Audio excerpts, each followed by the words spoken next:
नाम्ना श्रीधरचिन्मयो धरति यो नित्यं च मोक्षश्रियं जीवानां तरणाय सद्गुरुरिति ख्यातः स्वयं शाश्वतः तद्ब्रह्मैव सनातनं विभुरहं ज्ञातं च यस्मादतः सर्वेभ्योऽप्यभयं तनोमि कुशलं ಬ್ರಹ್ಮಾಭಯಂ ವೈಯತಃ.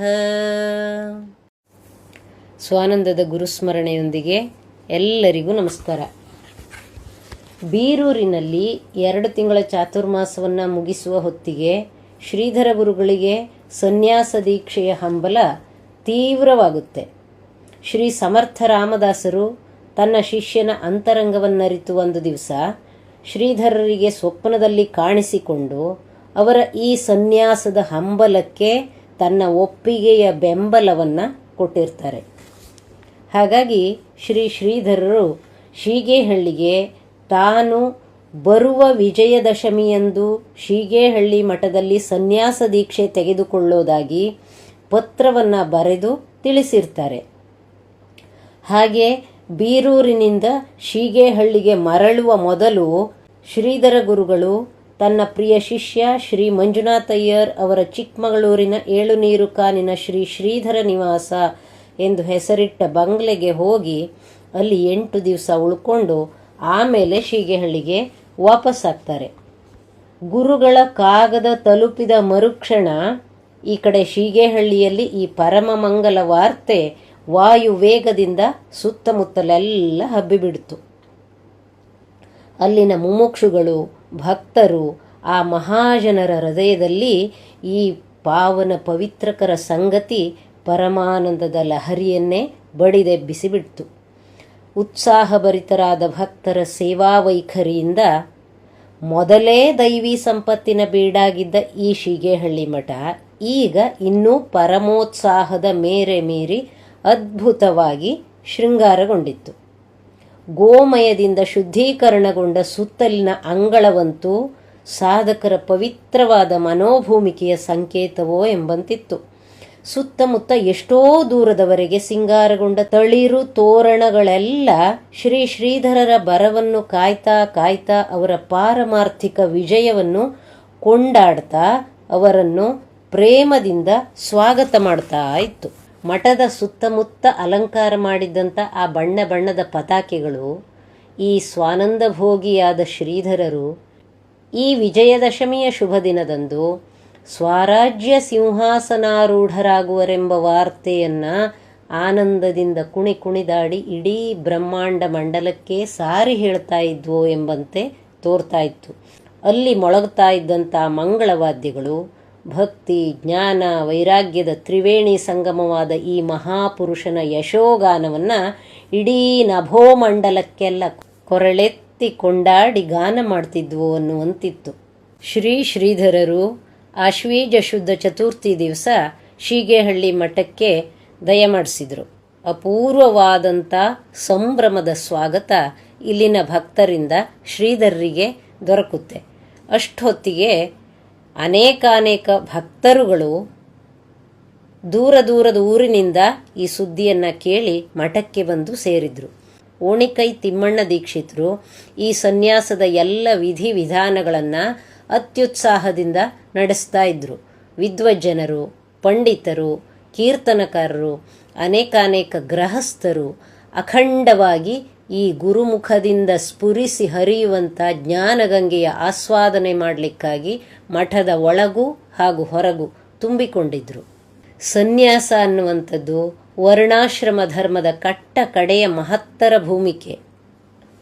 ಆತ್ಮಸ್ವರೂಪದಲ್ಲಿ ಸಾಮರಸ್ಯವಾಗುವಿಕೆಯೇ ನಿಜವಾದ ಸನ್ಯಾಸ.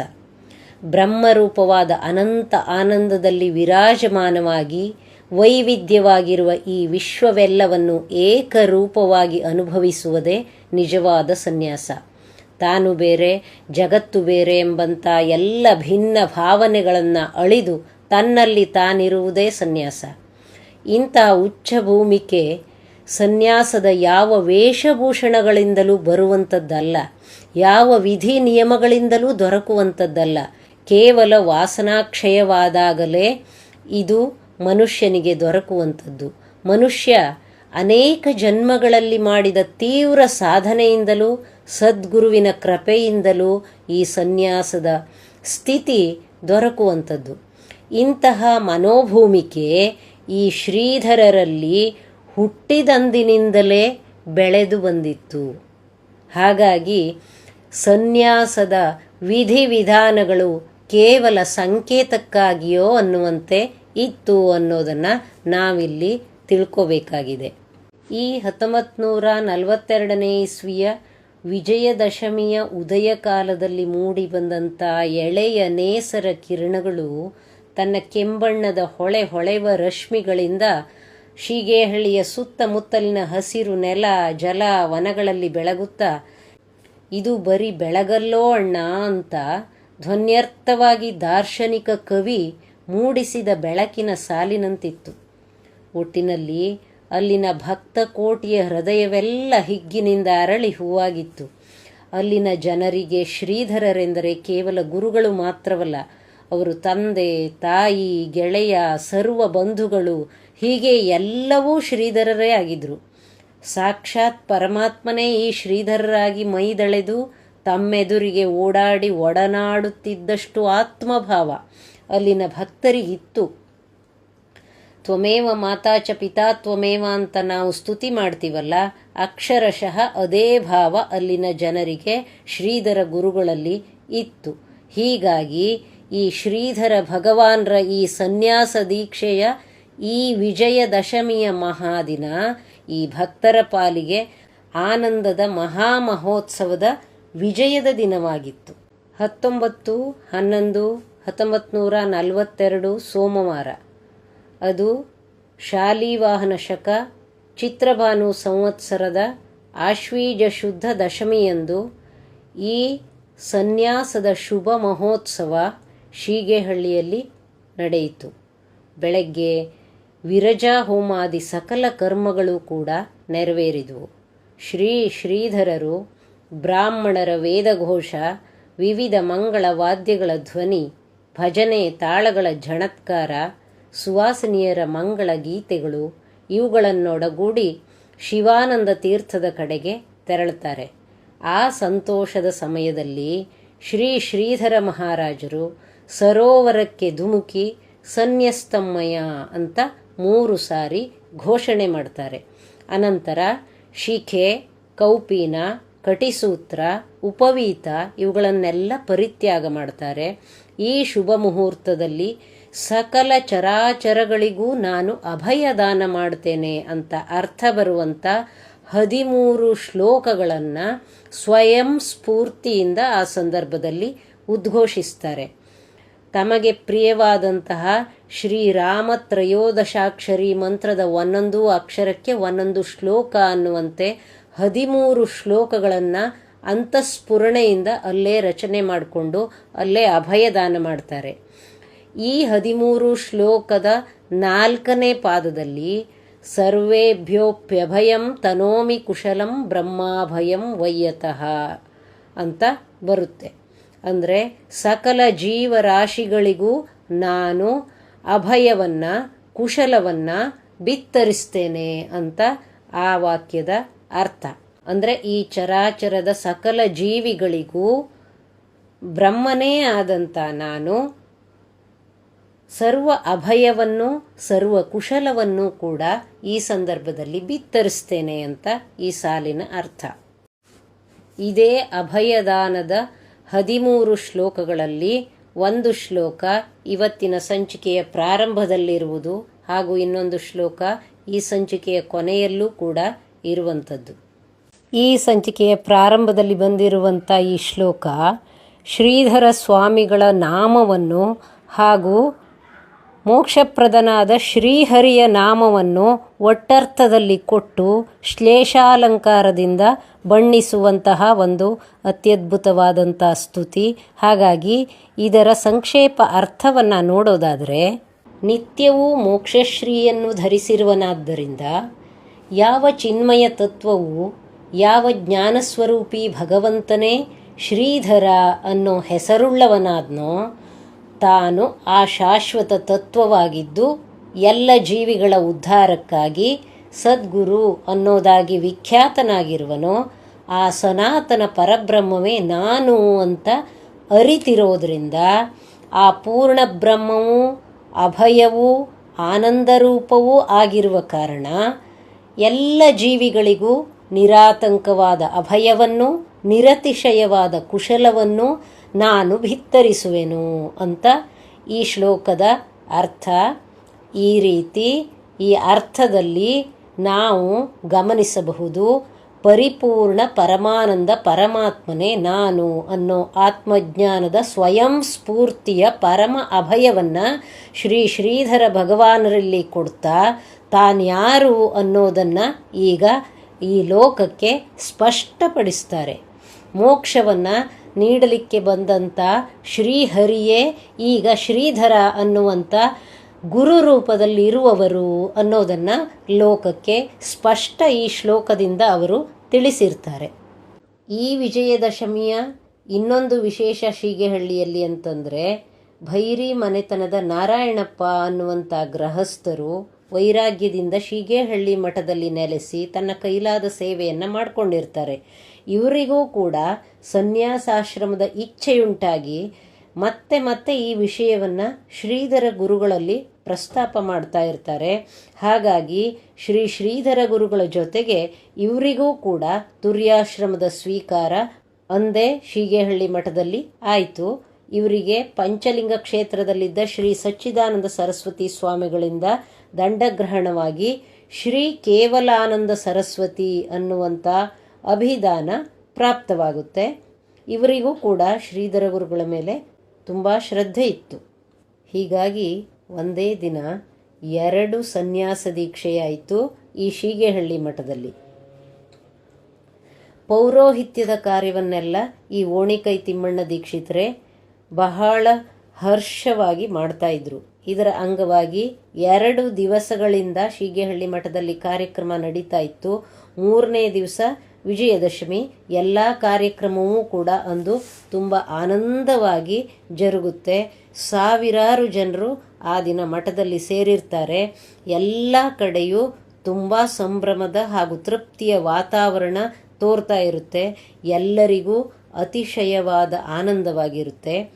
ಸನ್ಯಾಸ ಸ್ವೀಕಾರದ ದಿವಸ ಅಗ್ರಜರಿಂದ ಹಿಡಿದು ಅಂತ್ಯಜರವರೆಗೂ ಬೂಂದಿಲಾಡಿನ ಸಂತರ್ಪಣೆಯಾಗಿರುತ್ತೆ. ಇಂತಹ ಸಂತರ್ಪಣೆಯನ್ನು ನಾವೆಲ್ಲಿಯೂ ಕಾಣಲಿಲ್ಲ ಅಂತ ಆವತ್ತು ಎಲ್ಲರೂ ಉದ್ಗಾರ ಮಾಡ್ತಾ ಇರ್ತಾರೆ. ಈ ಎಲ್ಲ ಖರ್ಚುಗಳು ಕೂಡ ತಟ್ಟುಗುಣಿ ಗಂಗಮ್ಮನವರದೇ ಆಗಿತ್ತು.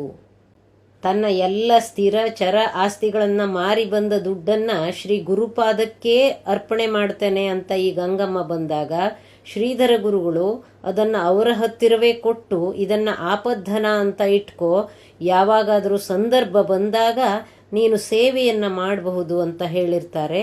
ಹಾಗಾಗಿ ಇಂಥ ಎಲ್ಲ ಸಂದರ್ಭದಲ್ಲೂ ಈ ಗಂಗಮ್ಮ ತನ್ನ ಈ ಸಂಪತ್ತನ್ನು ಧನ್ಯವಾಗಿ ವಿನಿಯೋಗಿಸ್ತಾ ಇರ್ತಾರೆ. ಆಮೇಲೆ ಸನ್ಯಾಸ ದೀಕ್ಷೆಯ ನಂತರ ಈ ಶ್ರೀಧರರಿಗೆ ಯಾವ ನಾಮದ ಅಭಿದಾನವಾಗಬೇಕು ಅನ್ನುವಂಥ ಚರ್ಚೆ ಶುರುವಾಯಿತು.